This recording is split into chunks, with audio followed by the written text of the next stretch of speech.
কোন দলের বিপক্ষে খেলতে হবে সেটি খেলোয়াড়েরা ঠিক করেন না, ক্রিকেট বোর্ডই ঠিক করে কখন কোন দলের সঙ্গে খেলা কখন নেই।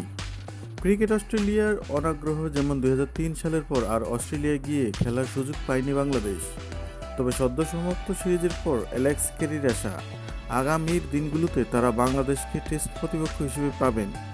আজ ম্যাকাইয়ে গ্রেট ব্যারিয়ার রিফ অ্যারেনায় সাংবাদিকদের তিনি বলেন, বাংলাদেশের বিপক্ষে আরও বেশি সিরিজ খেলতে চান তারা। 23 বছর পর এবারই প্রথম অস্ট্রেলিয়ায় গিয়ে 2 টেস্টের সিরিজ খেলেছে বাংলাদেশ। ডারউইনে প্রথম টেস্টে র্যাঙ্কিংয়ে 1 নম্বর দল অস্ট্রেলিয়াকে 9 উইকেটে হারিয়ে দেয় 9 নম্বরের বাংলাদেশ। তবে ম্যাকাইয়ে পরের টেস্টে ঘুরে দাঁড়িয়ে 2 দিনের মধ্যে ইনিংস ও 51 রানে জিতে সিরিজে সমতা আনে অস্ট্রেলিয়া।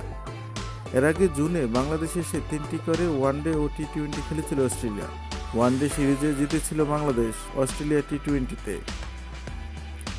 বাংলাদেশের বিপক্ষে 3 মাসের মধ্যে হওয়া 3 সংস্করণেই প্রতিদ্বন্দ্বিতা হয়েছে উল্লেখ করে ক্যারি বলেন, এটি একটি রোমাঞ্চকর সিরিজ ছিল। চমৎকার ক্রীড়াসুলভ মনোভাব নিয়ে খেলা হয়েছে।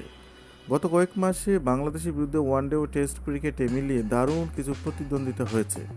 টেস্টে ভবিষ্যতে বাংলাদেশকে প্রতিপক্ষ হিসেবে আরও দেখতে চান বলেও জানান ক্যারি। আমার মনে হয় টেস্ট ক্রিকেটে আমরা বাংলাদেশকে আরও অনেকবার দেখতে পাবো। আমরা তাদের বিপক্ষে আরও সিরিজ খেলতে চাই। ম্যাচের পর তাদের সঙ্গে দেখা করা, আড্ডা দেওয়াটা বেশ ভালো লাগার।